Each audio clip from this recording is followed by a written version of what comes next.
ਦੇਸ਼ ਭਰ ਦੇ ਵਿੱਚ ਸੇਬ ਉਤਪਾਦਕਾਂ ਵੱਲੋਂ ਅੰਦੋਲਨ ਸ਼ੁਰੂ ਕਰਨ ਦੀ ਤਿਆਰੀ ਕਰ ਦਿੱਤੀ ਗਈ ਹੈ ਔਰ ਕੀ ਮੰਗਾਂ ਨੇ ਸਾਡੇ ਨਾਲ ਰਕੇਸ਼ ਸਿੰਘਾਂ ਨੇ ਉਹਨਾਂ ਨਾਲ ਗੱਲਬਾਤ ਕਰਦੇ ਆ।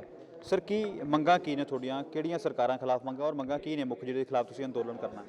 देखिए, सेब उत्पादक जम्मू कश्मीर का, हिमाचल प्रदेश का और उत्तराखंड एक मंच पर आया है और एप्पल फेडरेशन ऑफ इंडिया का निर्माण किया है, जिसका सम्मेलन आज चंडीगढ़ में समाप्त हुआ है। प्रश्न क्या है? आज किसान और खेती दोनों संकट में और सेब उत्पादक और बागवान भी संकट में है। इसका मुख्य कारण क्या है? इसका मुख्य कारण है सरकार की जो मदद आज से पहले अनुदान में होती थी, धीरे धीरे करके समाप्त कर दी। मोदी साहब कहा करते थे कि दुगनी करनी है 2022 तक आमदनी, लेकिन उसकी आमदनी आधी हो गई और उसका मुख्य कारण मैंने आपको समझाया है। आज हम मांग कर रहे हैं, अगर सेब और सेब की खेती को बचाना है तो भारत सरकार को हस्तक्षेप कर जो न्यूनतम समर्थन मूल्य है डॉक्टर स्वामीनाथन के फॉर्मूले के आधार पर जो cost of production plus 50% profit वो आपको निर्धारित करना है, जो अभी तक नहीं है। सेब को भी इसमें शामिल करना है। आज से पहले मार्केट इंटरवेंशन स्कीम के तहत बजट में, पिछले बजट में 1500 करोड़ भारत सरकार ने निर्धारित किया था, लेकिन इस वित्तीय वर्ष जो समाप्त हो गया है, या 31 मार्च को समाप्त होगा, उसमें महज 1 लाख रखा है। जिसका मतलब क्या है कि सेब उत्पादक जो उसका फायदा उठाता था उसको उसने बाहर कर दिया है। और मदद किसको कर रहा है? अडानी को मदद की जा रही है, उनको अनुदान दिए जा रहे हैं, किसान से छीनकर उनको अनुदान दिया जा रहा है। हम मांग कर रहे हैं कि जो भाड़ा है उस भाड़े को भी आपको रेगुलेट करना है। हमारे यहाँ पर पहाड़ में रेलवे का विस्तार नहीं हुआ, न जम्मू कश्मीर में हुआ, न उत्तराखंड में, न हिमाचल प्रदेश में। हमारा सारा का सारा जो उत्पाद है जब मंडी में जाता है, ट्रकों से जाता है, डीजल पे जाता है। डीजल का भाड़ा तो लगातार बढ़ रहा है, उसका दाम बढ़ रहा है, और जो वजन और डिस्टेंस के आधार पर, फासले के आधार पर जो होना चाहिए था किराया भाड़ा, वो नहीं लिया जाता है, मनमर्जी का रेट है। तो इसलिए ये एक मांग है। सीए स्टोर के लिए तो आपने अडानी को सब्सिडी दे दी, अनुदान दे दिया, 17 करोड़ 3 बनाए हिमाचल प्रदेश में, 17 करोड़ दे दिया। 14 करोड़ का निर्माण करने का कॉस्ट आया उस समय, आज से 15 साल पहले, और 17 करोड़ का अनुदान दे दिया। लेकिन जो सेब उत्पादक है वो उसमें रख नहीं सकता। हमने मांग उठाई कि आपको वहां पर अनुमति देनी है, 20% रिजर्वेशन रखनी है फार्मर्स के लिए। तो इन विषयों को लेकर हमने तय किया है कि किसान तक जाना है, और उसके बाद क्या, पहले 26 जनवरी जत्थे चलाने हैं, साइकिल के चले, कार के चले, ट्रैक्टर तो हमारे कम होता है पहाड़ के अंदर, वो होगा।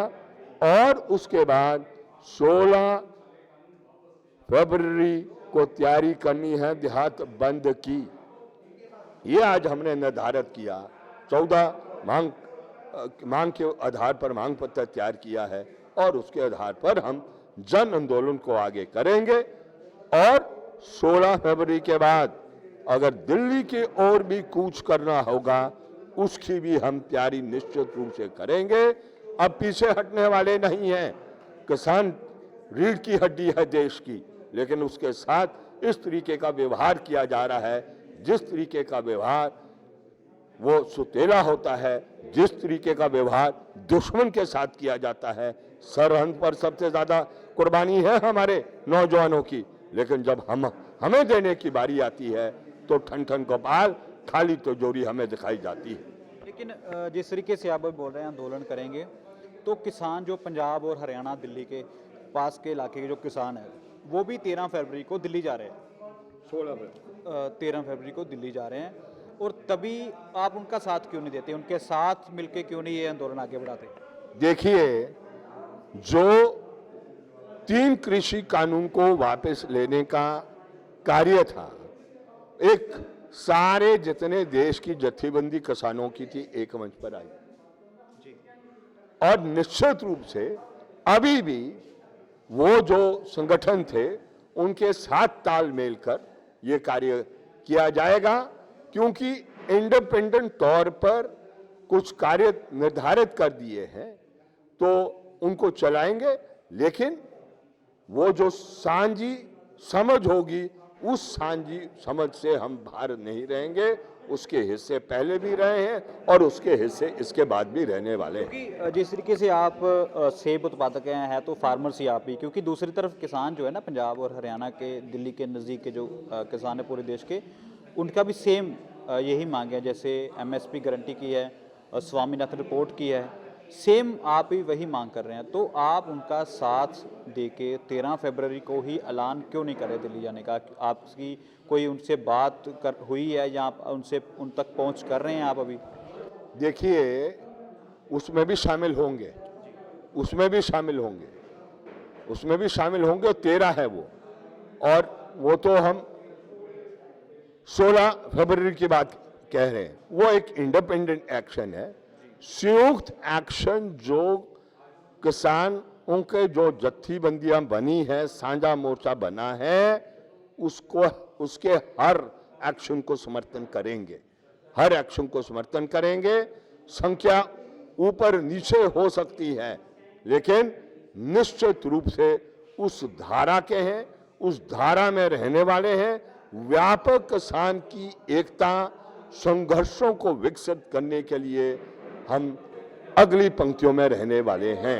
इसके अलावा बात करें तो जिस तरीके से पूरा देश के फार्मर्स परेशान हैं, दुखी हैं, क्योंकि मांगे तो आपकी बिल्कुल सेम है। आपको क्या लगता है इसके पीछे क्या कारण रहते हैं? क्योंकि पहले भी 3 कृषि कानून बनाए, बाद में केंद्र सरकार ने वापस लिए, अभी फिर जो पहले प्रोमिस किए थे, जो वादे किए थे, तो उनसे मुकर है केंद्र सरकार। आप भी उसी से परेशान है और जो पंजाब हरियाणा के बाकी किसान है वही उनसे परेशान है। इसके पीछे क्या कारण लगता है आपको? देखिए, मुख्य कारण है जो हमारे दिल्ली के हुक्मरान हैं वो किसान और मेहनत कश के लिए काम नहीं कर रहे हैं। वो जो देश का जो कॉरपोरेट घराना है, दुनिया का कॉरपोरेट घराना है, उसके पास किसान को गिरवी रखना चाहते हैं। ये वो किसान है, वो किसी के पास गिरवी नहीं रहने वाला है। हम गरीब हो सकते हैं, कम भूमि वाले हो सकते हैं, लेकिन हम कभी भी अपना अमान उन हुक्मरानों के आगे नहीं बेचने वाले। जो मर्जी हो जाए, आखिरी सांस तक लड़ेंगे, आखिरी बूंद खून के तक लड़ेंगे, लेकिन अपने आप को कॉरपोरेट घरानों के आगे दिल्ली की सरकार के हुक्म द्वारा गिरवी नहीं रहने वाले हैं। उसके बारे में हम बहुत क्लियर हैं। बिल्कुल, धन्यवाद। तो इसी तरीके से एप्पल फार्मर्स की एक यूनिट बनाई गई, जिसके बाद उन्होंने केंद्र सरकार के खिलाफ मोर्चा खोल दिया और 16 फरवरी को जन आंदोलन जो छेड़ने वाले हैं, जिसमें हिमाचल है, उत्तराखंड है और इसके अलावा कई और सूबे हैं जो सेब उत्पाद का काम करते हैं, जिनका कहना है कि एमएसपी गारंटी उन्हें दी जाए और इसके अलावा जो भी मांगे केंद्र सरकार के खिलाफ वो इनकी पूरी करके, नहीं तो ये बड़ा आंदोलन जो है हिमाचल, जम्मू कश्मीर और उत्तराखंड से छेड़ेंगे। कैमरा पर्सन सुमित के साथ मनजोत कांग, दैनिक सवेरा टीवी, चंडीगढ़।